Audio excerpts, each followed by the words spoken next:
먼저 내민 손보다 더 반가운 가슴으로 서로를 바라보면 별보다 고운 발걸음이 사람의 문 앞에서 사랑을 놓고 한다. 안녕하세요. 이삭빛 TV 방송의 산골 시인 이삭빛입니다. 예, 시 활동가 현석입니다. 반갑습니다. 벌써 2025년도 계절의 여왕 5월이군요. 오늘은 특별히 매천으로 유명한 김영문 박사님이 뭘 냈죠? 시집을 처녀자를 발간하셨습니다. 물론 시를 쭉 써오셨지만 인생 시집 선부, 선가라는 제목으로 시집을 내서 우리 문화만세가 특별히 김영문 박사님의 시를 읽고 나누며 마음을 나누는 출판 기념회를 같이 하고 있습니다. 이삭빛 TV 방송의 이사장이기도 하기 때문에 저희와는 한 가족이잖아요. 맞습니다. 네. 시인님, 시란 무엇일까요? 그러니까요. 엘리엇은 시란 정의를 내릴 수 없다고 말했는데요. 말로 할 수 없다? 네네. 아마 김영문 박사님 보고 하신 말씀이 아닌가 생각이 듭니다. 꼭 정형화된 시가 아니라 정말 이렇게 가슴에서 우러나오는 학자로서의 시라고 생각이 들어서 또 다른 시각에서 그런 시를 쓰지 않았나 싶어서 저는 그렇게 한번 말씀을 드려봤습니다. 그러니까 시라는 것은 꼭 어떤 정형화된 표현이 아니라 자기의 삶을, 자기의 살아온 인생의 가치를 글로 쓰는 과정에서 누구나 다양하게 쓸 수 있군요. 네, 그만의 색깔이 있으신 것 같아요. 그렇죠. 네. 우리의 이름이 있듯이 시에도 이름이 있고, 그래서 우리 김영문 박사님의 시의 이야기를 다양한 사람들과 함께 이야기를 나눠보겠습니다. 여러분 기대해 보시기 바랍니다. 내가 그 시집을 얼마나 읽혀지는가를 생각할 때 부끄럽기도 하고요. 또 많은 사람은 그걸 보관할 공간마저 없어가지고 시집을 버리기도 하더라고요. 그럼에도 불구하고 자기 70이 넘는 인생의 시대에 꼭 시집을 내고 싶다 해서 시집을 냈습니다. 그래서 지금 시작하기 전에 한 분 한 분씩 오셔서 대부분 미리 준비한 사인을 해오신 것 같습니다. 그런데 일단 저희는 오늘 제가 제안을 냈습니다. 절대 수많은 밤을 세워 쓴 시집을 그냥 받을 수는 없다. 그래서 본인들이 원하는 만큼, 우리 문화만 회원들도 이미 준비가 됐습니다만 원하는 만큼 함에 넣어주시면, 지금 김영문 박사님이 맡고 있는 사회적 일 가운데 하나가 이삭빛 천사본부 이사장을 맡고 계십니다. 그래서 대부분 이 돈은 좋은 일에, 얼굴 없는 천사의 선행을 알리는 일에 쓰이게 될 겁니다. 하나, 둘, 셋. 네. 제가 보이십니까? 잘 보여요. 감사합니다. 5월의 어느 날 그대와 단 하루만이라도 함께 할 수 있다면 내게 남은 하루가 무수히 반짝일 것 같다. 여기서 그대는 여러분들이십니다. 오늘 이렇게 한두말을 낳는 푸른 5월에 문화만세 가족 여러분들과 함께 할 수 있어서 매우 기쁘게 생각합니다. 문화만세라는 것은 문화로 만나는 사람들. 네, 저는 여러분들께서 아시다시피 문화만세 운영위원장 산골 시인 이삭빛입니다. 반갑습니다. 네, 박수 부탁드리겠습니다. 그러면 문화만세 5월 정기 모임을 시작하겠습니다. 아까 회장님께서 말씀하신 대로 우리 고양 생사님 한 분씩 나오셔가지고 책을 받아주시면 좋겠습니다.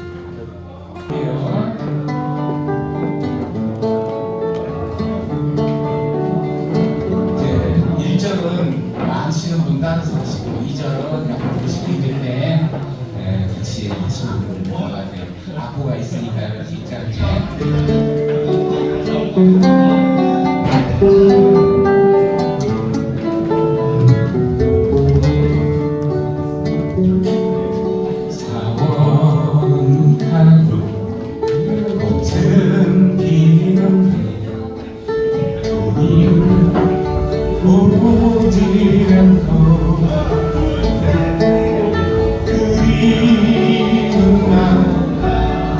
다시 찾아온 5월의 연지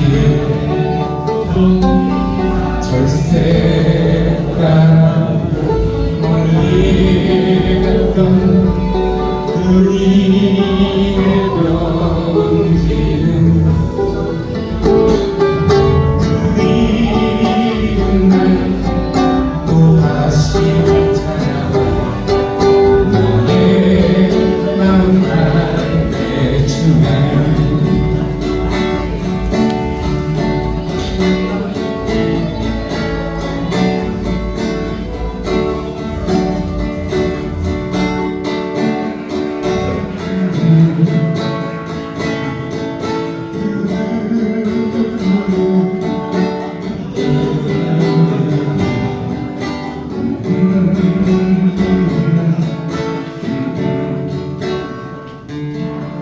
봄, 여름, 가을 꽃잎 떨어진 절세 떠나가도 그 봄이 오면 또다시 찾아올 5월의 편지 절세 따라 멀리 갔던 그님의 편지는 그리운 날 또다시 찾아와 나의 맘 달래주네 나의 맘 달래주네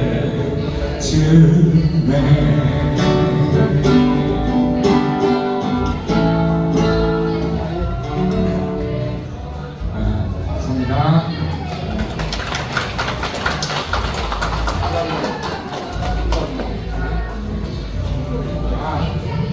다 아시는 노래로 하나 할게요. 그 뒤에 노래한 그게는 누구를 생각하세요? 이게 참 옛날에 그 조선시대 때인가요?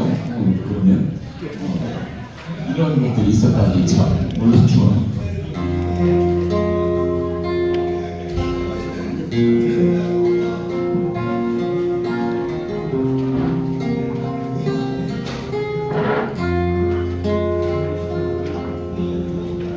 밝은 맘에 그대는 누구를 생각하나요 잠이 들면 그대는 무슨 꿈 꾸시나요 깊은 밤에 홀로 깨어 눈물 흘린 적 없나요 따라오는 일기장에 내 얘기도 쓰시나요 나를 만나 행복했나요 나의 사랑을 믿나요 그대 생각하다 보면 모든 게 눈물이에요 이절을 부를게요 하루 중에서 내 생각 얼만큼만이 하나요 내가 정말 그대의 마음에 드시나요 참새처럼 떠들어도 여전히 귀여운가요 바쁠 때 전화해도 내 목소리 반가워요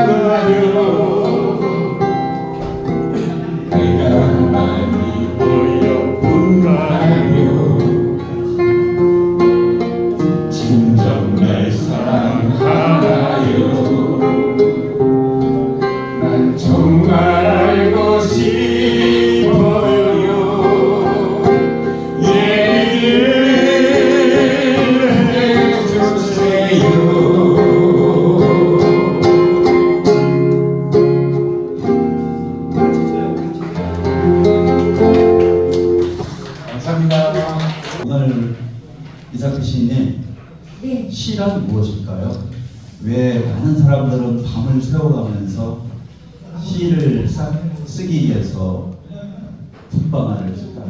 그러니까 저도 한번 더 깊이 생각해봐야 될 것 같습니다.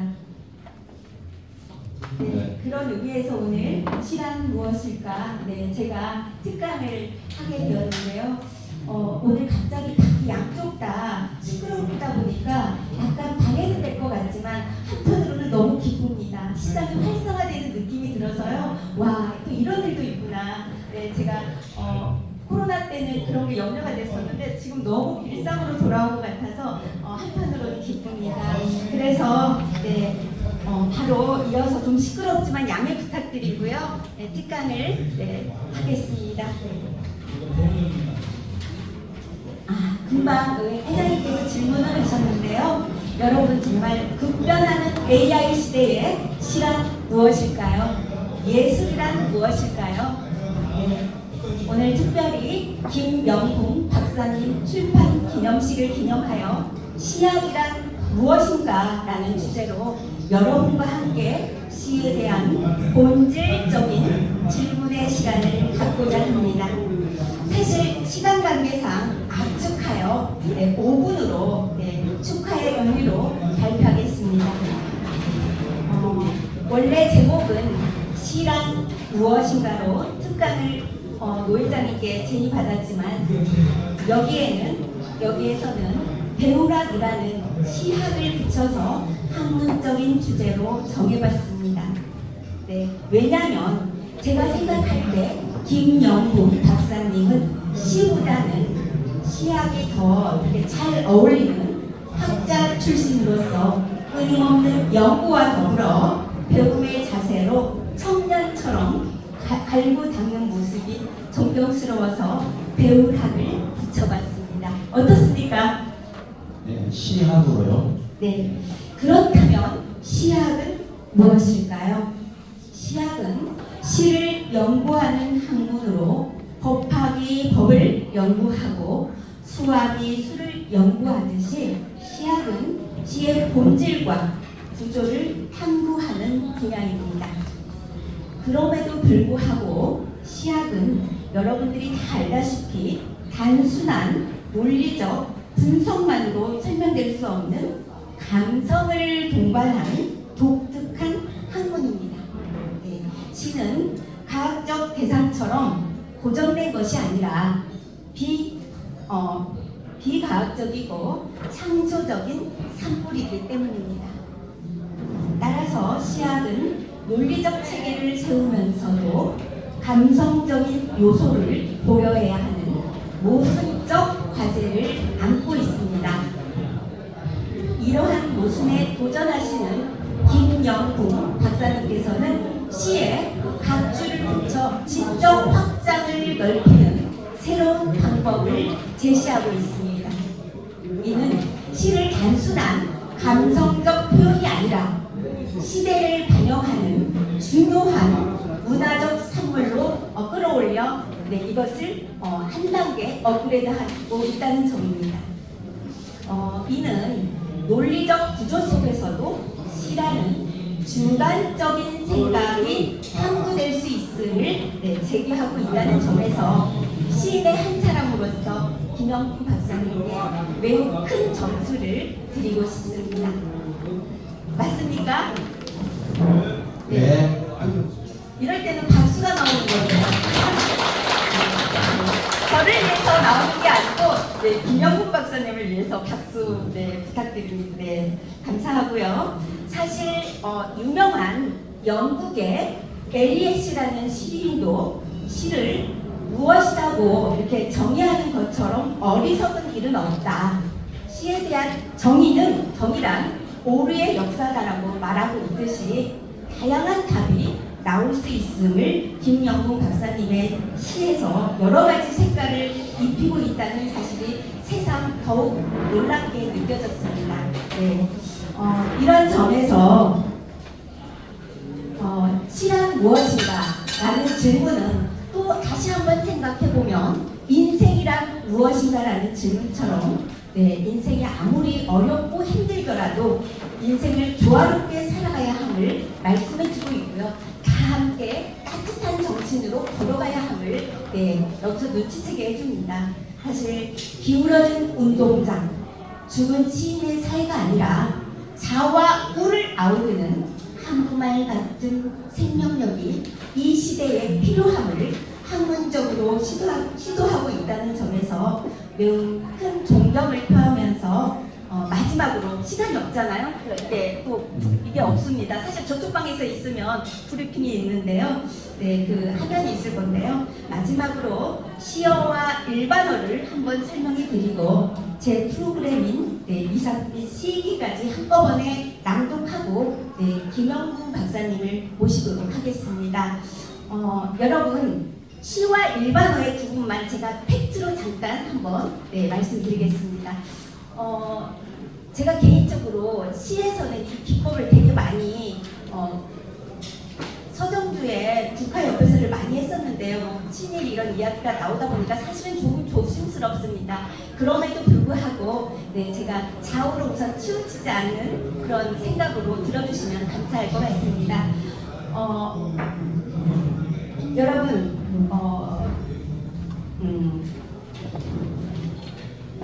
예를 들어서 일반어는 객관적이고 가학적이지 않습니까? 그래서 국화하면은 일반어는 이렇게 표현합니다. 국화는 국화와 국화 속에 여러 해살이 식물이다.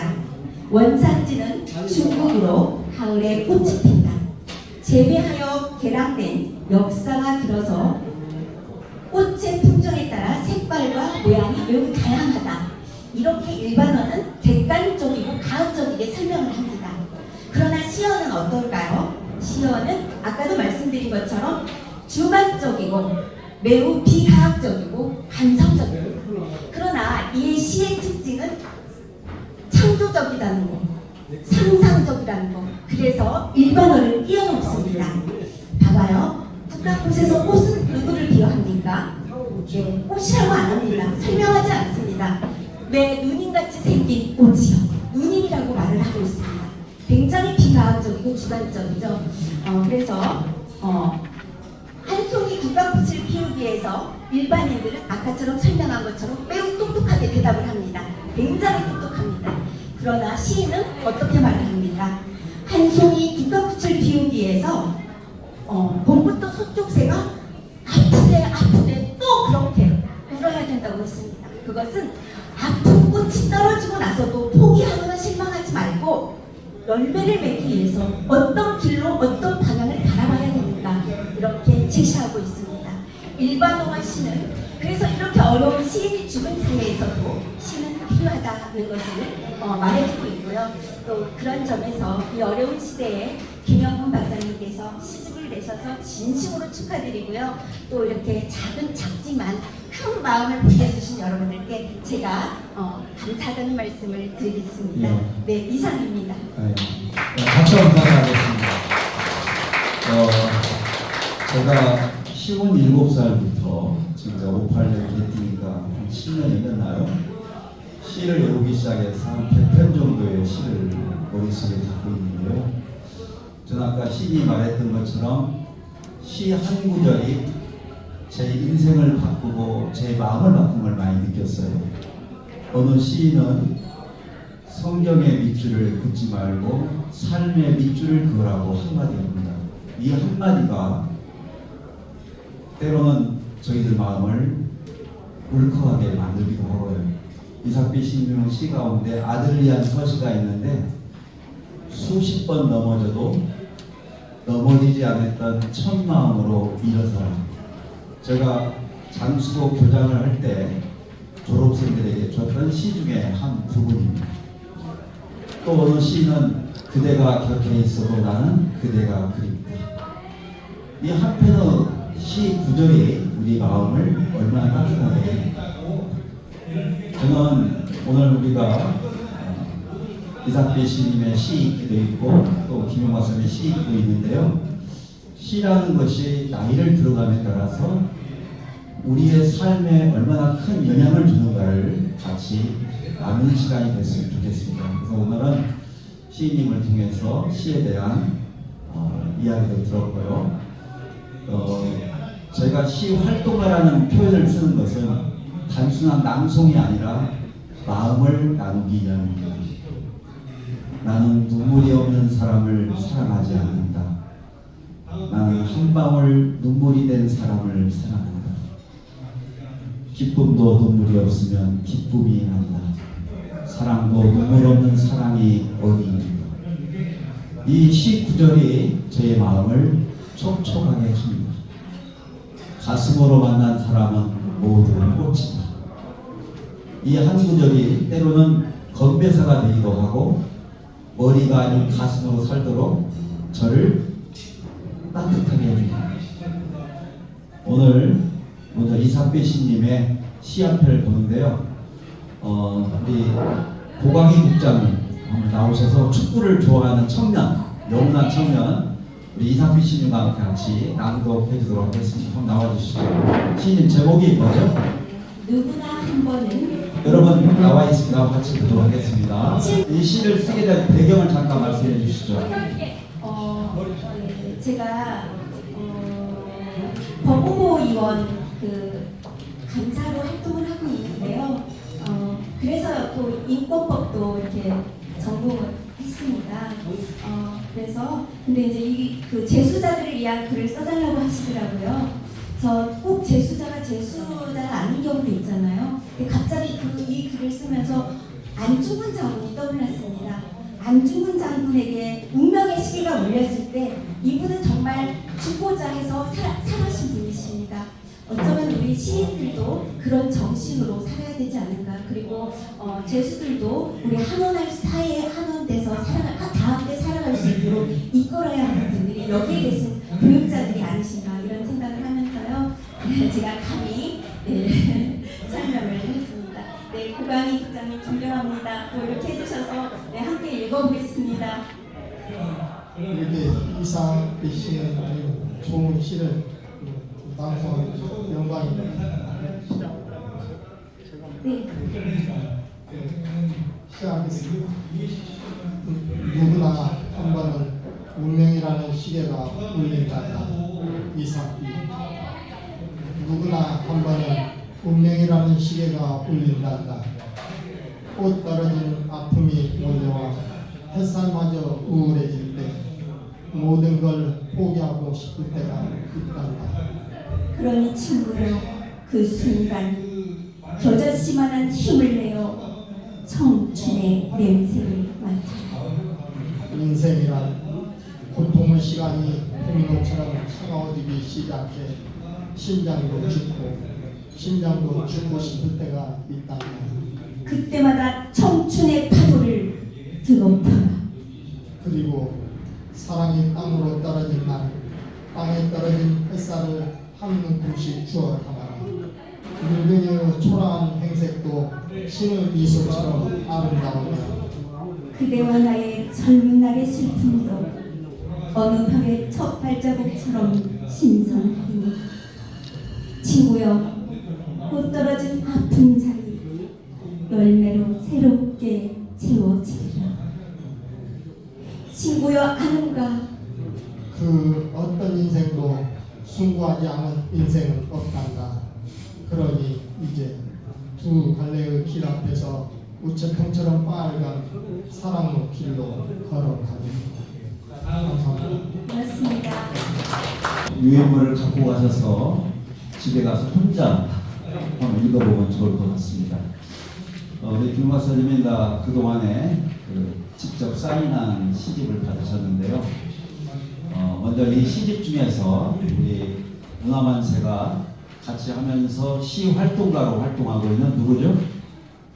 고양수? 먼저 네. 먼저요. 네. 네. 고양수 시 낭송가님과 또 진선미 그리고 아니요, 최수업 작가님의 먼저 시낭송이 있도록 하겠습니다. 그러면 고양수 미사님과 최수업 신앙송가님께서 아름다운 콜라보로 시를 낭송해 주시겠습니다. 네, 김용훈 박사님 몇 페이지에 나왔다고 했죠? 여기 시집에 나와 있죠? 4페이지입니다. 네, 나와주시죠. 네,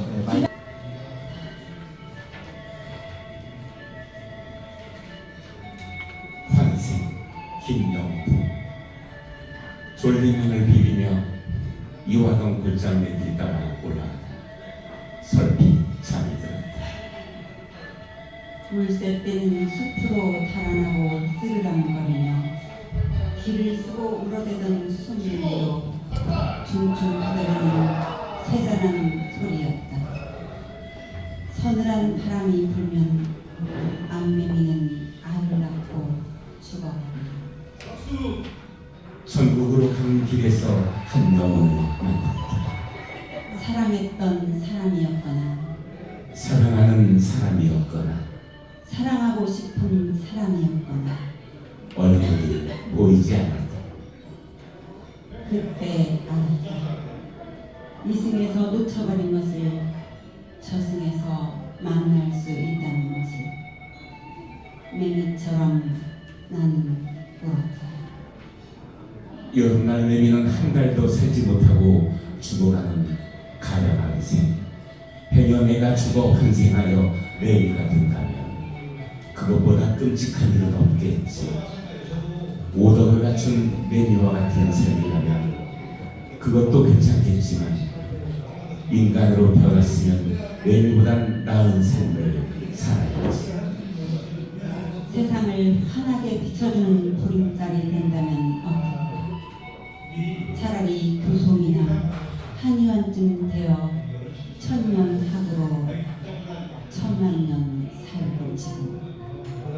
짧은 여름밤의 꿈은 간 곳이 없고 인생은 한바탕 부질없는 유자기의 허망한 꿈이었다. 환생으로 가는 길은 끝없이 멀고 먼 길이더라. 환생으로 가는 길은 끝없이 멀고 먼 길이더라. 네. 환생.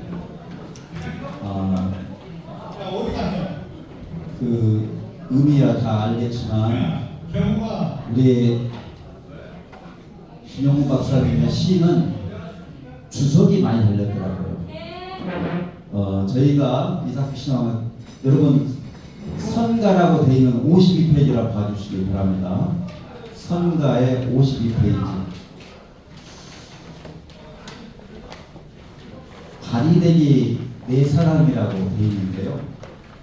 시인님 오른쪽에 4번에 보면 다리대기 뜻이 나와 있는데 한번 읽어주시겠어요? 무속신화로 일명 다리공주. 부모의 병을 고치기 위해 온갖 고행을 견디고 자신의 일신을 바치면서 불사약을 구하고 만나는 정성 어린 소녀답니다. 네, 그래서 다리대기 네 사람은 시를 읽어보면 알겠지만은 아름다운 동반자 그 사모님을 말하고 있는 것 같아요. 네, 평상시 저 김영구 박사님 뵈면은 사모님을 굉장히 이렇게 존중하고 사랑하고 아끼는 부분이 있어서 더 존경스럽고 멋지게 생각합니다. 네, 사모님하고 따로 개인적으로 인사를 드렸는데요. 오늘 더 반갑습니다. 자, 그러면 저희 같이 한번 읽어보도록 할까요? 다리대기 네 사람. 네. 다리내기 네 사람. 김영부. 베아트리체 테레지의 사랑도 잊지 못한 채 신곡을 읽고 읽으며 세레나데 듣고 들으면서 한동안 하늘만 바라보며 홍장부로 살았다. 그러다 사원책에 결혼하라. 그러면 후회할 것이다. 결혼하지 마라. 그래도 후회할 것이라고 하였다.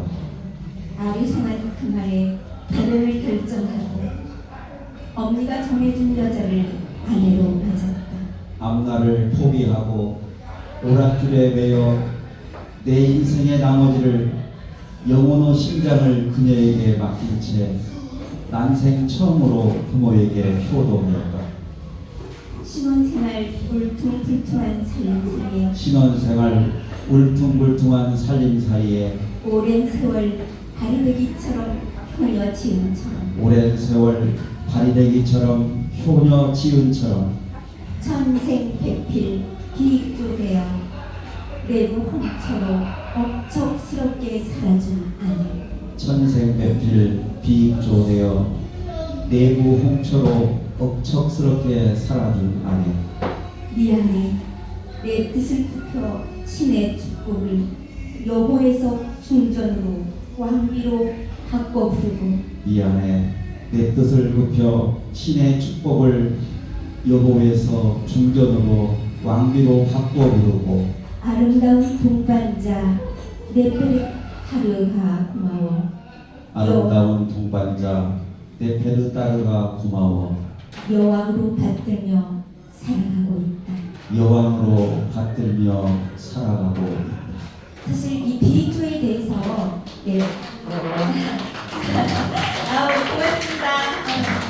우리한테 치는 게 아니고 김영구 박사님이 치는 겁니다. 네, 아무튼 네 감사합니다. 네. 비익조 저는 참 비익조의 뜻이 너무 좋습니다.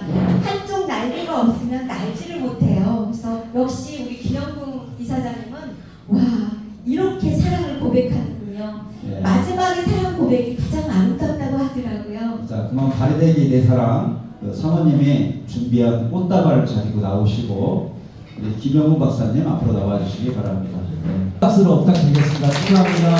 네, 같이 사진 한번 찍으세요. 네, 두 분. 네, 여기 전철수 장관님께서 사진 찍어주시고 있으십니다. 네, 아주 좋아요. 잠깐요. 마이크 한번 모셔주세요. 김영훈 박사님. 아니 한마디만 이러세요. 네, 옆에 쓰고. 사모님. 네, 김영 박사님 가운데 쓰시 바랍니다. 마이크 좀 드세요. 네. 먼저 아내의 휴대폰은 뭐라고 제가 확인한 게 맞습니까? 너무 잠깐 가세요. 네. 이제까지 저를 받들고 이렇게 아침밥, 점심, 저녁 이렇게 끊임없이 챙겨주고 너무너무 고맙죠. 감사하고 제가 하루에도 미안하다는 이야기를 몇 번씩 합니다.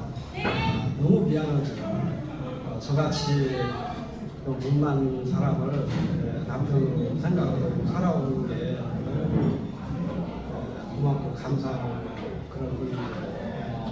제가 요즘에 옥정호에서 농사를 좀 짓고 그러는데 혼자 새소리 들으면서 이렇게 강가 풍경 바라보면서 도라지를 심고 등등 작물을 심고 그러는데 혼자 있다 보면 적적하고 아내가 그리워질 때가 있습니다. 옆에 와서 그냥 말만 하고 왔다 갔다 하고 저한테 큰 도움이 된다는 것을 제가 요즘에 깨달았습니다. 네. 자, 그 다음 선물은 전 동아무등학교 부장선생님이시고 또 격송이라는 이름으로 오랫동안 서예 대가이신 이병태 작가님이 직접 오늘 우리 문화만세가 준비한 선물을 글로 써주셨는데요. 전달해 주시겠습니다. 잠깐 앞으로 보시겠습니다. 이병태 서예 작가님께서 합죽선에 직접 오늘의 축하의 마음을 담았습니다. 먼저 전달하신 다음에 합죽선 같이 펼쳐서 보여드리도록 하겠습니다. 저는 개인적으로 아주 존경하는 선배님이시기도 하고 이번에 부탁드렸는데 한번 보여주시죠. 보실 수 있도록 한번 전체 보여주시죠. 전체. 네, 박수 한번 부탁드리겠습니다. 네, 작가님 잠깐 마이크 분이 있어도 한번 읽어주시죠. 네, 먼저 이렇게 영광스러운 자리에 함께 할 수 있어서 대단히 가본 영광으로 생각을 합니다. 와서 보니까 정말 문화 만세라고 해서 그냥 만세 부르는 줄 알았는데 문화를 만드는 세상이라고 이렇게 교인 말을 줄여서 했더라고요. 더없이 영광으로 생각을 하면서 제가 우리 노회장님한테 이렇게 그 말씀을 듣고 어떻게 하면은 좀 축하하는 마음을 담을까 그런 생각을 했었어요. 그래서 제가 책을 직접 보려는 못했습니다만 표지하고 이런 것들을 좀 제가 자료를 받아서 이해하면은 그 내용을 하셨으면 좋겠다 그래가지고 뒤에서 보일지는 모르겠습니다만 그 앞에 나와 있는 젊은 독자에게 드리는 그 매미의 노래 이렇게 하고 선과 선부가 이렇게 타이틀로 되어 있더라고요. 책 제목을 이렇게 넣고 그래서 거기다가 김영분 작가 이야기가 있는 역사 시집 선과 선부 출간의 지음 문화만세의 추기를 담다 그러니까 2025년 5월 24일 벽속 이벤트 이렇게 작품을 이렇게 마련했습니다. 조작입니다만은 우리 그 정말 멋진 책을 상의해 주신 우리 작가님에게 조금이라도 이렇게 축하를 많이 전해줬으면 하는 그런 마음을 담았습니다. 대단히 감사합니다.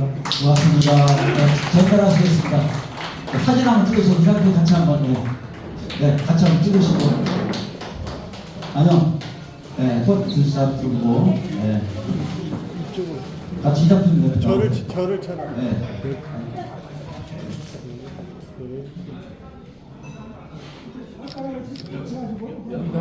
네.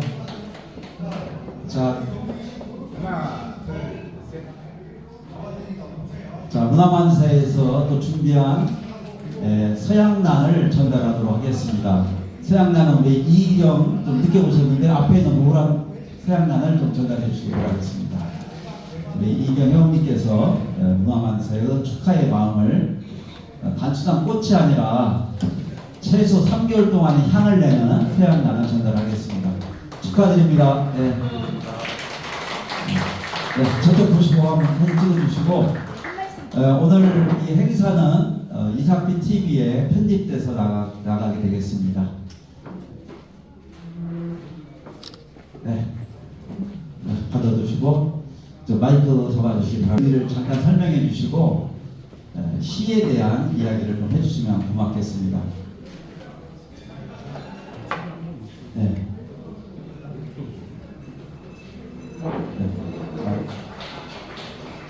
이것이 끝난 다음에는 우리 축하의 의미로 우리 홍인표 선생님께서 특별 연주가 있겠습니다.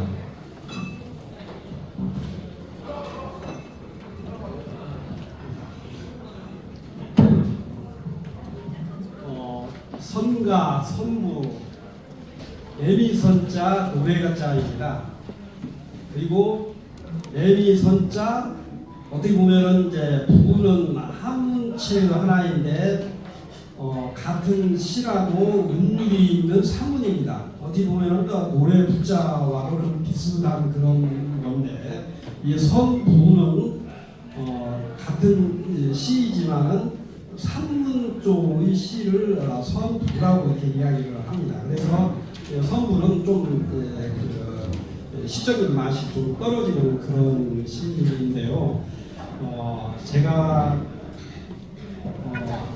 나이가 좀 먹어가면서 야 이렇게 내 인생 허무하게 살아가면 되겠느냐 반성 차원에서 지난날의 잘못을 인정을 하고 우수하게 조금 바른 삶을 살아봤으면 좋았을 텐데 흠적 없는 삶을 살아왔으면 좋을 텐데 이런 생각을 많이 하면서 반성을 하면서 이 시를 썼기에 아마도 젊은 시인, 젊은 독자가 이 책을 읽으면 더 훨씬 교훈적이고 좋을 것으로 생각이 되고 또 그런 목적으로 시를 썼습니다. 거기 우리가 선부를 보면은 앞쪽에 젊은 독자에게 그리는 글 이런 내용이 있고 그러는데 제가 좀 너무 많이 후회스러운 삶들을 울퉁불퉁한 삶들을 많이 살아왔기 때문에 반성의 차원에서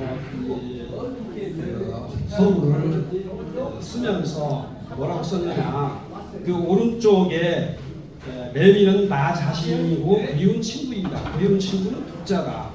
문득 70생에 이르러서 매미의 모독을 본받고 싶어 했던 지난날의 삶을 성찰해보고 남은 삶을 설계하는 의미로 이 시집이 써졌다.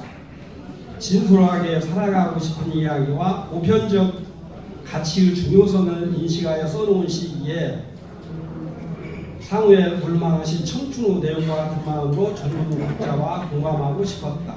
이것이 젊은 독자가 이 시집을 읽어야 하는 이유이다. 그런데 저는 제가 대학을 다니면서 원래 역사학을 공부를 했는데요. 제 고등학교 때의 꿈은 소설가였습니다. 그런데 엉뚱하게 눈 시력이 좋지 않아서 고3 때 공부를 제대로 못했고 그러면서 실망하여 이야기나 듣자는 식으로 사학과로 진학을 하면서 또 그러고 이 순환 이광수를 매우 흠모를 했었는데 어떻게 보면은 이광수가 친일적인 글을 발표하여 그런 것들도 좀 실망해서 이 소설가의 꿈을 버리면서 대학 졸업할 무렵에 사학에 치중하면서 한국도 공부하고 중국도 공부하면서 이렇게 학자로서의 꿈을 키웠습니다만 그러나 그 꿈을 실현하지 못했습니다.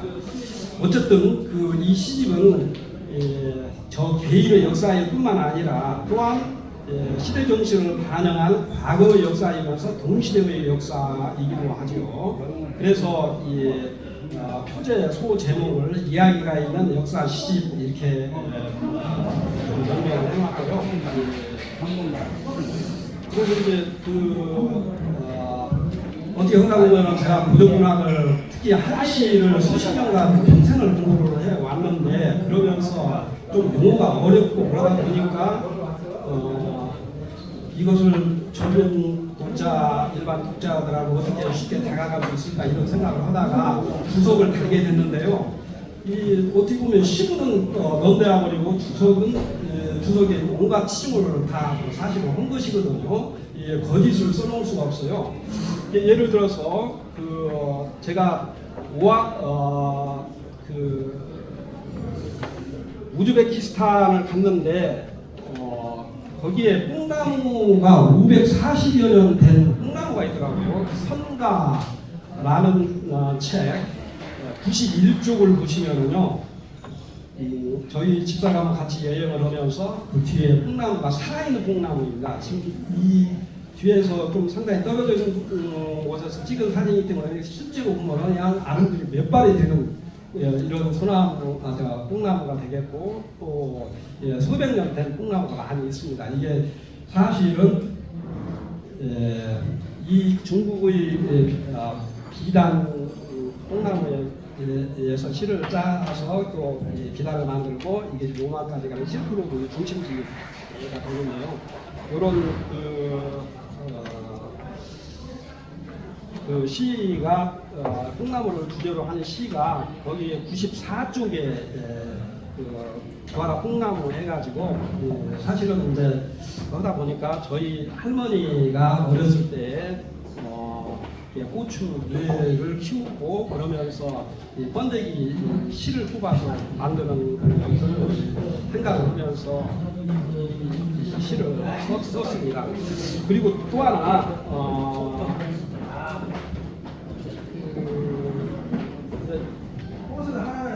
지금 기타를 쳐주시고 만세 어머니 지금 최소학 화백님의 그림이 2장 들어갔어요.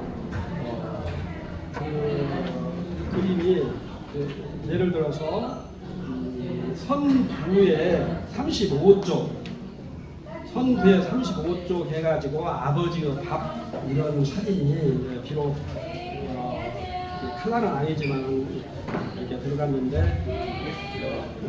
고봉밥 한 그릇이지만은 숟가락 젓가락만 있고 반찬이 없네요. 가만히 들여다보니까 아버지의 고단한 삶을 이렇게 표현해 주셔서 저희 아버지가 생각나서 이 그림을 여기다가 실었습니다. 네, 잠깐요. 저도 시집을 많이 받아봤지만 우리 김영문 박사님의 시집처럼 설명이 되어 있는 시집을 본 적이 없어요. 제가 팁을 드린다면은 지난번에 매미의 철학이라는 그 소설이죠. 자서전적인 에세이도 제가 한꺼번에 읽은 게 아니고 가끔 제 마음이 좀 여유가 있을 때 한 챕터씩 읽습니다. 제가 부탁드리고 싶어서 이 시도 한꺼번에 여러분이 읽으려 하지 마시고 인생이 조금 힘들고 지칠 때 마음의 여유가 있을 때 읽으면 좋을 것 같아요. 부끄러운 자화상이라는 시의 마지막 대목, 아 젊은 날 초라하고 창피해 얼굴이 붉어지고 화끈거렸다. 부끄러움을 모르고 살아가는 저희들에게 이 한 구절만이라도 삶에 있어서 좋은 지표가 아닌가 생각이 듭니다. 아까 부하라 뽕나무 이야기도 뽕나무 하면은 어렸을 때 그 마지막 절에 보면은 누에 키워 고추 수매하고 살뜰한 우리 할매 값없는 쌍둥이 고추 삶아 실 볶고 그 옆에 쪼그리고 앉아 만난 번데기 먹던 그 생각나네. 할매의 손맛 그 번데기 맛을 잊지 못하네. 어쩌면 좀 산문적인 시 같지만 화려하게 꾸미지 않고 삶을 그대로 묘사하는 또 그런 매력이 있는 것 같습니다. 그 두 편의 시 소개했고요. 또 한 편만 더 할 수 있다면 아까 최석 작가님 그림도 설명했는데 더 하실 말씀 있으십니까? 저기 그 선부의 선부, 선가 말고 선부의 서시 앞쪽에 보면은요 3월의 노래라고 있어요. 몇 페이지입니까? 선부 앞쪽에 차례 다음에 제1부 11페이지 말고 9페이지 9페이지 이 9페이지 보면은 3월의 노래 3월의 노래 그 새싹이 돋고 만물이 약동하는 계절이 3월인데요. 지난 2월 한 20일 경이나 썼을 거예요. 이 시를요. 지금 엊그제 이야기인데요. 정월 대보름날 오밥 생나물 먹었는데 어느새 봄비 내리는 우수를 맞았다. 24절기 하나가 우수인데요. 시간의 빠름을 느끼면서 정이월 가고 나면 밭갈고 씨 뿌릴 때 3월로 치다라 3월여우 쪽이며 희망을 노래한다.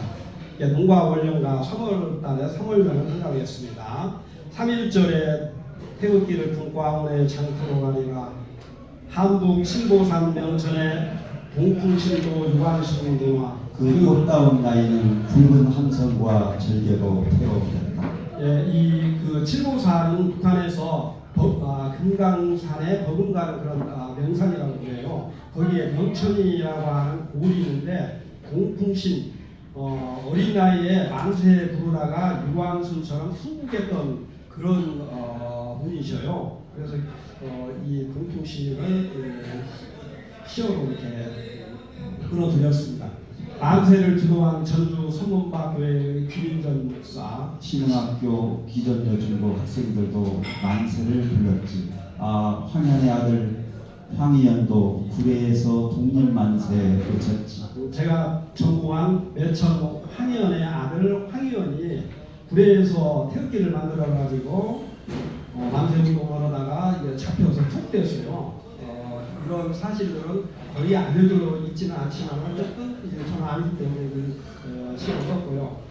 3.1절 역사의 바람 따라 새학년 새교실 새 선생님을 만나러 가는 길 심차게 신앙 찾아가니까 3월 2일 되면 개학이 되고 학생들은 뭐 그냥 일일이고 또 일반 학부모들 모두가 다 씨 뿌리고 그런 시기인데 춘분 이후로는 낮이 길어져 좋은 날. 춘분 이후로는 낮이 길어져 좋은 날. 개구리 깨어가는 마음으로 걸어가는. 재미있는 표현이네요. 개구리 깨어나는 마음. 개구리 깨어나는 마음이 뭐예요?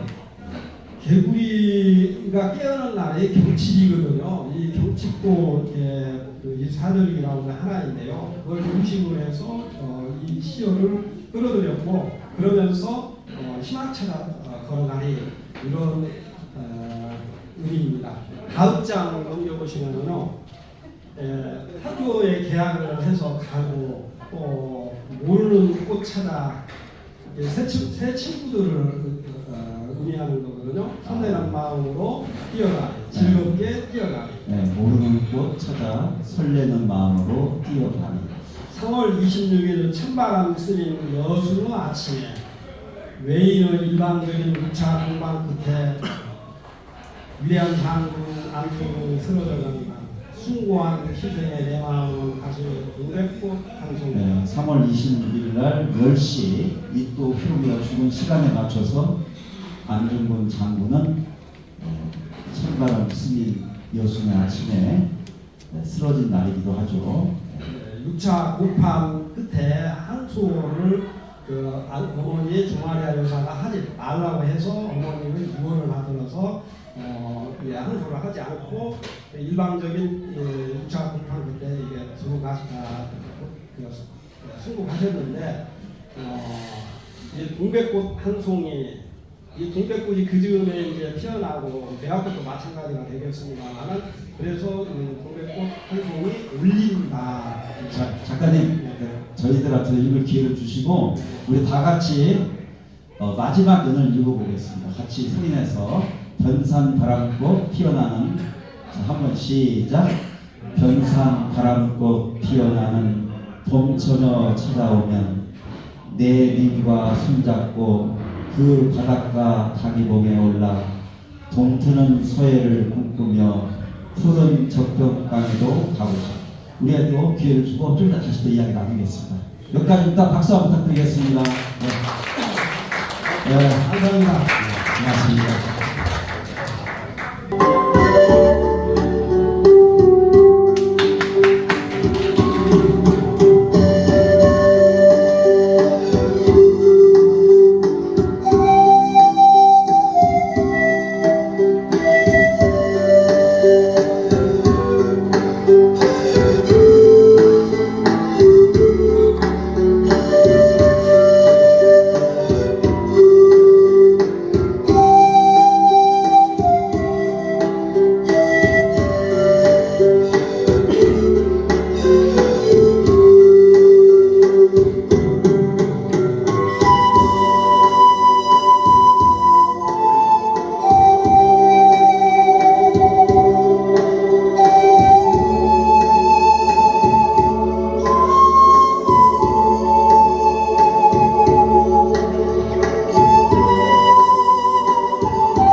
그리고 제가 여러 번 전주를 왔을 때 오목도에서 좀 역사 해설을 한 적이 있는데 아무 대가 없이 오셔서 전주를 홍보하는 홍보대사이기도 합니다. 큰 박수 부탁드리겠습니다. 고맙습니다. 네, 우리 진선미 우리 네, 진선미 네. 시 낭송가님께서는 네. 이혜인 신화의 봄날 같은 사랑을 낭독해 주시겠습니다. 네. 처음이시다 보니까 너무 더 아름답게 느껴지고 봄의 여왕 같습니다. 네, 귀 기울여서 들어주시면 감사할 것 같습니다. 뜨거운 박수 부탁드리겠습니다. 예. 근데 진선미 양성아님 인사 한번 하세요. 안녕하세요. 반갑습니다. 저 이렇게 작년에 처음 가입하고 1년쯤 되는 것 같은데요. 그러니까 이렇게 같이 통만 하다가 앞에서 나와서 이렇게 하는 게 하지도 않았는데 벌써 떨리네요. 그러니까 하신 분들이 정말 얼마나 대단하신지 새삼 그게 느껴지고, 제가 이 시는 원래 저번 모임에서 하려고 했었는데 제가 이제 못했다가 지금 하는데, 지금 사실 여름이 오는데 좀 이 시가 봄 시여서 이제 그런 좀 계절과 맞지 않은 부분도 있긴 하는데 잘 감상해 주시면 감사하겠습니다. 네, 박수 부탁드리겠습니다.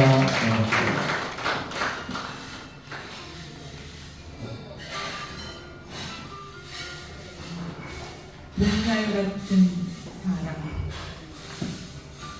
이혜인.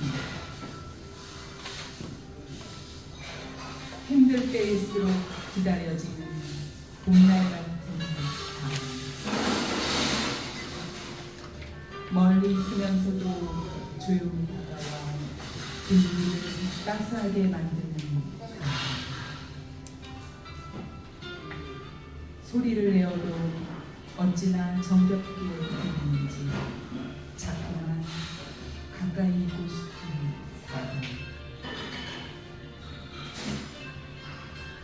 솔솔 부는 봄바람같이 자꾸만 분위기를 띄워주는 사랑. 햇살이 쬐이는 강물에서 싱그럽게 돋아나는 봄 같은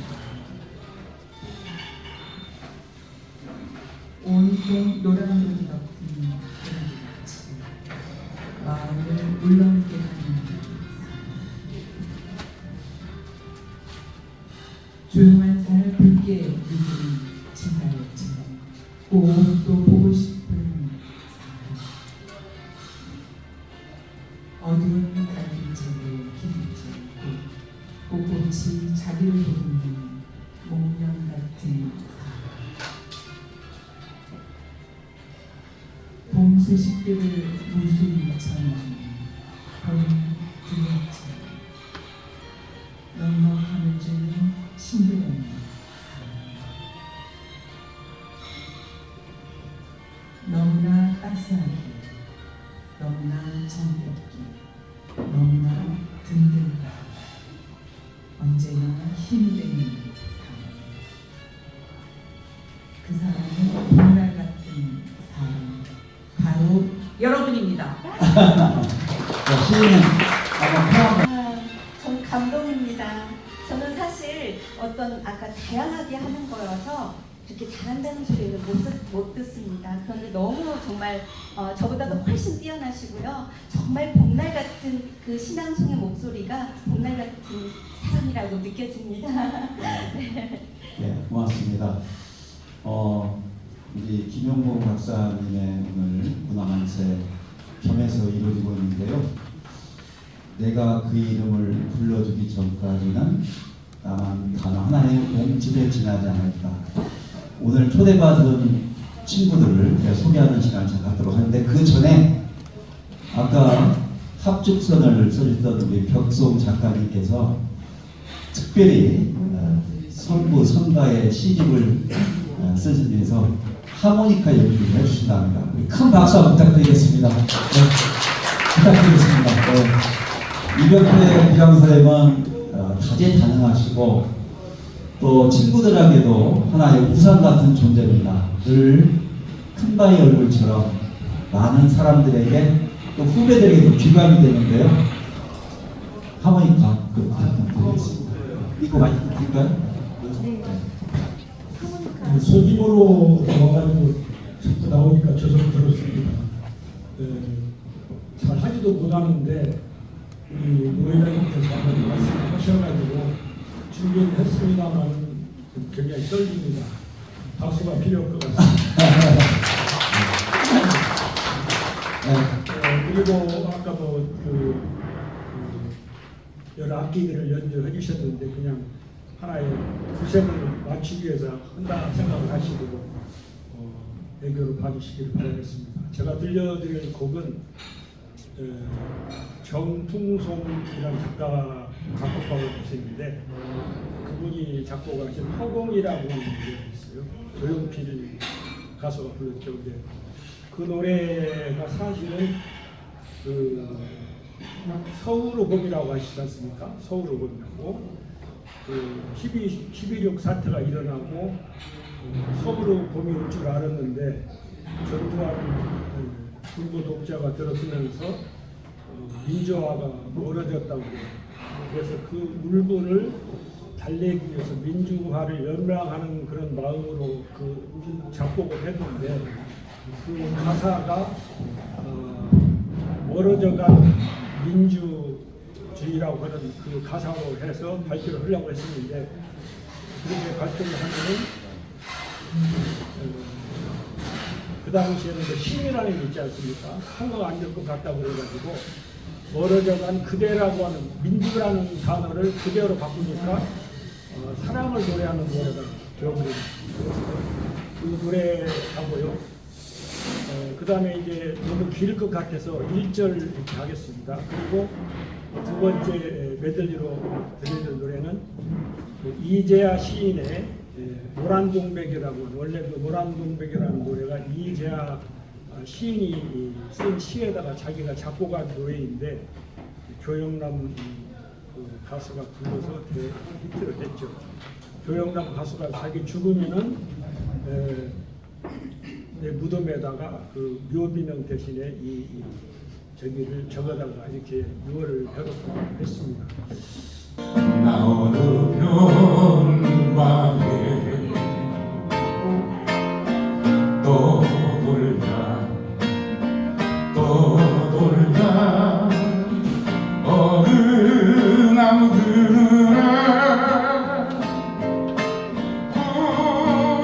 그늘에 고요히 잠드는 날에도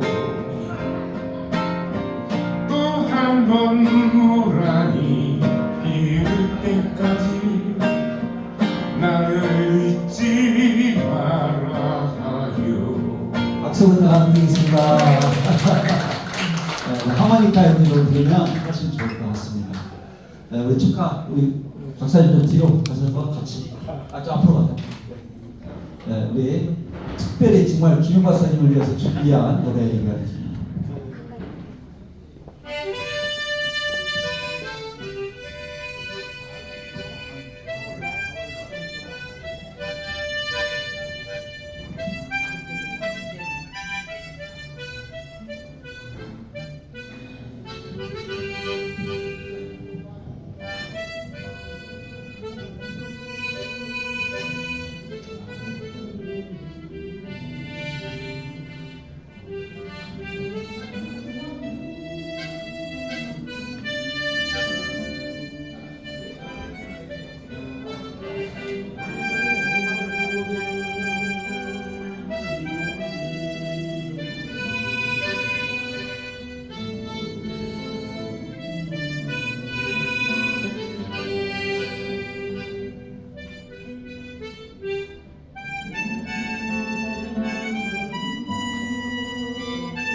감사합니다. 고맙습니다. 이어서 아까 모란 분께 노래하겠습니다.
우리 시인님 한 말씀. 사실은 이 시집 출판 기념식을 갖지 않으려고 했는데 오늘 아침에 일어나고 마음이 좀 설레고 그랬어요. 이렇게 여러 귀하신 분들이 오셔서 시간을 내주셔서 너무 감개무량합니다. 고맙습니다. 오신 거에 대해서 끊임없이 오늘 이날 기억하고 또 천천히 개인적으로 또 고마움을 잊지 않고 갚도록 하겠습니다. 마음으로 적어도 두고두고도 갚을게요. 고맙습니다. 감사합니다. 네, 그 작은 거인이죠. 그 아드님을 저는 서점 교장할 때 같이 근무한 적이 있는데 아드님이 기억하는 아빠의 모습은 사람이 좋아 막걸리를 먹고 와서도 그 늦은 시간에 책을 읽고 글을 쓰는 모습을 기억하고 있더라고요. 우리 김용복 시인님의 시집은 한편의 삶의 이야기입니다. 꼭 놓으시고 어느 페이지든 여러분 마음이 울적할 때 펴면 좋을 것 같습니다. 전업중학교를 나오시고 호남고등학교를 나오셨는데 이제는 저희가 저 옆방에 식사를 준비한 동안에 소중한 분, 우리 문화만 회원들은 다음에 소개하기로 하고 오신 분들을 소개하겠습니다. 제가 보니까 정성스럽게 제가 그랬죠. 내가 그의 이름을 불러줬을 때 그는 나에게 와서 꽃이 되었다 하는 것처럼 먼저 김문철 친구를 잠깐 앞으로 모시겠습니다. 잠깐 앞으로 와주시죠. 연세대 김영 경제학과를 나오시고 한국 노동계의 대부로 알려져 있습니다. 적극적 친구인데요. 마이크 좀 주시고 한 말씀 좀 부탁드리겠습니다. 옆에 오늘의 김문철 친구 잠깐 자랑스러운 친구인데 한 말씀 부탁드리겠습니다. 갑자기 이렇게 들려나와가지고 너무 당황스럽습니다. 우리 김영봉 박사는 저고 정읍중학교 60년대 말 선배를 같이 다닌 사이입니다. 저는 시도 잘 모르고 수필도 모르고 그렇지만 자랑스러운 친구 덕에 이 자리에 나왔습니다. 제가 우리 친구의 시집을 잠깐 봤는데 제가 깜짝 놀랐습니다. 그 어린 시절에 제가 기억하는 제 친구는 지금과 같이 친구가 아담했고 매우 학구적이었고 그 다음에 성격도 맑고 그 다음에 아주 염치가 있는 어린 소년이었고 그 다음에 아주 검소하였고 그 다음에 아주 믿음직스러운 친구였습니다. 그런데 이게 웬일입니까? 제가 이 매미의 오덕을 보고 바로 어렸을 때부터 우리 친구가 이 오덕을 갖추고 있습니다. 깜짝 놀랐습니다. 제가 알기로는 1000년 전에 송나라 구양수라는 분이 명선부 매미 울음에 대한 글을 쓴 적이 있습니다. 보문진보에 나와요. 유명한 글입니다. 근데 1000년 후에 우리 고장 그것도 제 친구가 이 아름다운 시집을 낸 것에 대해서 저는 너무너무 자랑스럽고 놀랍고 지금도 가슴이 뚫립니다. 여러분도 아시다시피 우리 친구는 매천 황현 선생의 시를 공부했고 번역했고 그 책을 제가 또 친구로부터 받은 적이 있습니다. 우리 친구를 생각해 볼 때 매천 황현 선생을 공부하고 일생 동안 또 이 구양수 선생의 정신을 이어받아서 매미에 대한 덕성을 찬송하는 찬미하는 그런 시집을 귀한 시집을 낸 것을 봤을 때 너무 존경스럽고 아주 자랑스럽습니다. 제가 말을 너무 길게하면 안 될 것 같아서 괜찮습니다. 네. 요즘 시대가 난세라고 합니다. 아주 어지럽고 심리가 땅에 떨어지고 인생이 도탄에 빠지고 이런 어려운 시대에 황현 선생이 말씀한 난작인간 식자인이라는 규절이 있습니다. 이 시대에 양심이 있는 지식인으로 살아간다는 것이 너무너무 힘들다 라는 우리 매천 선생의 정신과 또 매미의 덕성을 말하는 이 귀한 시집을 낸 우리 김영봉 박사 친구의 깊은 뜻이 이 사회를 바라보면서 어떤 울림과 깨침을 그런 메시지를 우리들한테 전달해 주지 않나 저는 그때 친구로서 예습합니다. 너무너무 오늘 영광스럽고 귀한 자리에 또 훌륭하신 선생님 앞에서 이렇게 친구로서 인사드리게 됨을 너무 영광스럽고 감사하게 생각합니다. 제 고맙습니다. 말 들어줘서 감사합니다. 네, 감사합니다. 옆방에 식사 준비가 거의 됐다는 사인이 와서 다음 소개하실 분은 덕담 한마디씩만 부탁을 드리는데요.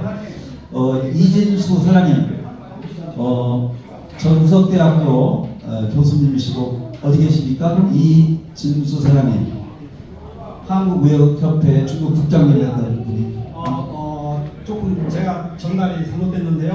금방 나와서 이야기하는 김윤철 친구가 그 북경에 중국 국장으로 근무를 하기도 하고 그러면서 그만두고 한국무역협회 직장을 그만두고 전주로 와서 우석대학교 유통통상학부 그만 김호철님이 그리고 이제 같이 제 친한 친구 이진수 사장님 어디? 알겠습니다. 네. 그리고 또 유종진 친구 네, 박수 한번. 그다음에 또 전영석 선생님. 네, 고맙습니다. 예, 예, 알겠습니다. 그 다음에는 우리 김용 박사님이 꼭 존경하고 또 시집을 쓰는데 큰 도움이 되는 김용 수필가님이자 시인이죠. 중앙대 영문과를 나오셔서 한국 100대 수필가로 선정도 되셨고 대표 시인으로 시집을 10권 이상 쓰신 분입니다. 현재 전주 서학동 예술인 마을에 살고 계시는 우리 김용옥 우리 시인님 수필가님 모시겠습니다. 저는 김용국 선생님을 일면식도 없는 남자로 알고 70년께 살았습니다. 그런데 어느 날 전화가 와서 꼭 저희 집에 오시겠다는 거예요. 그래서 오시고 나서 하시는 말씀이 국대에 계시는 공부에 계시는 이병기 교수님은 아주 귀한 제자라고 그러십니다. 그러니 제가 거절을 하려야 할 수가 없었어요. 이병기 교수님은 저희 친정 모친이 우리나라 최초 여성 서예가로서 국선에 하신 분인데 저희 어머니와 같은 김계 출신으로서 굉장히 어머니를 존경한다고 해서 저를 이뻐하면서 잘 만났어요. 저는 그냥 시인일 뿐인데 그러니 뭐 인연이 이렇게 저렇게 얽히니까 안 볼래 안 볼 수가 없고 밖에서 만난 적은 없습니다. 사모님 한 번도. 저희 집에 책상에서 항상 원고나 책을 놓고 그렇게 만났는데 너무너무 그 성실함에 빠져서 제가 반했어요. 그 성실함에. 그래서 그냥 그 책을 처음부터 끝까지 같이 읽어가면서 한 자씩 고칠 수 있는 거 고치고, 왜냐하면 아무리 학자래도 하는 게 다르고요. 국어 전문은 제가 잘 봅니다. 교정은. 그래서 같이 꼼꼼하게 봤습니다. 그래서 이 자리에 와지 이게 제가 감히 올 자리입니까? 다 바깥 교편생활이라든가 뭐 여러 가지를 이렇게 하신 분들일 텐데 저는 그냥 집에서 시를 많이 썼어요. 시집 8권에 수필집이 15권. 그러니까 여기에서만 쓴 것이 아니라 저는 그냥 전국을 누벼가면서 글을 연재하고 있습니다. 여러 잡지에. 그래서 이 김용공 선생님을 아는 것이 저는 전혀 이렇게 다른 남자를 알 기회도 없고 알 일이 없는데 그 이병기 선생님 덕분에 이렇게 정말 좋은 남자를, 공부를 열심히 하는 남자를 만나서 참 좋습니다. 오늘 좋아서 여기까지 와서 여러분도 덕분에 뵙습니다. 감사합니다. 네, 고맙습니다. 고맙습니다. 제가 전북대학을 대학원을 다니면서 고 이병기 교수님과 함께 이 한문학을 공부하면서 또 그 인연으로 우리 김용옥 시인님 내지는 수박가님께서 그야말로 한국을 대표하는 작가님이신데 이 자리에 와주셔서 고맙습니다. 감사합니다. 네. 다음에 덕담하실 분은 전영석 친구입니다. 어디 계십니까? 전북대 공과대학 아까 인사하신 것 같아요. 나오셔서 간단히 덕담 한마디만 부탁드리겠습니다. 한국과학기술정보연구원 호남 지부장을 역임하시고 특별히 또 인사를 이렇게 부탁을 드렸습니다. 네, 먼저 소개하신 우리 김문철 신우께서 소개를 너무 잘 해주셔서 저는 김영국 선생님, 우리 김문철 친구분을 통해서 또 우리 김영국 박사님을 알게 됐어요. 지금 한 30년 가까이 됐던가요? 넘었던 것 같아요. 자세히는 잘 지금 모르겠는데요. 아무튼 너무 정감 가는 친구고 가장 존경하는 친구인데 오늘 이 자리에 와서 비로소 그 진면목을 알게 되고 저는 이제 천주교 신자입니다. 그래서 제가 예수님을 통해서 비유 말씀을 좀 드리자면 예수님도 고향에서는 평가를 제대로 못 받으셨잖아요. 이렇게 절친으로 김영국 박사님을 지내다 보니까 참 그냥 마음씨 착한 선생님 너그러운 선생님, 항상 존경받으실 선생님 정도로만 알고 있었는데 너무 오늘 참 훌륭하시고 정말 존경할 만한 그런 분이다.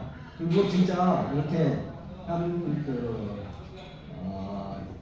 저는 또 시랄지 뭐 이런 거에 대해서는 정말 문외한이거든요. 근데 이제 제 눈을 열어주고 또 귀를 열어줘가지고 제대로 조금은 볼 수 있게 된 것 같아요.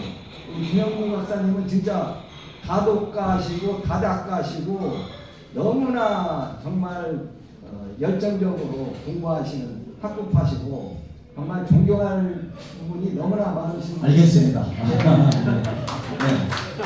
딱 이제 두 분만 각각 덕담을 하고 혹시 더 하실 분은 이따 식사하면서 하도록 하겠습니다.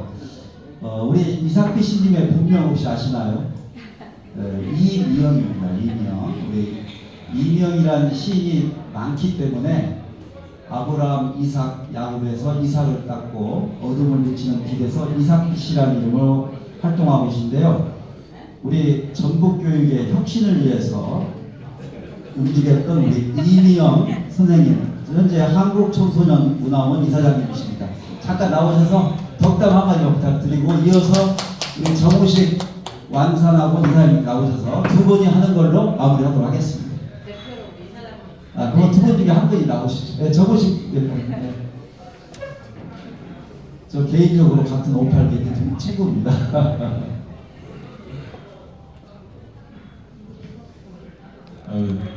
선생님 오늘 시집 출간 축하드립니다. 선생님 늘 옆에서 뵈면 존경스러운 부분이 너무 많죠. 정말 학자시고 늘 이런 사회에서도 늘 정의로움을 추구하시고 그 속에서 애쓰는 사람들이 보이지 않게 늘 지원해 주시고 그래서 늘 든든한 뒷배도 이렇게 돼주시는 정말 고마운 분이십니다.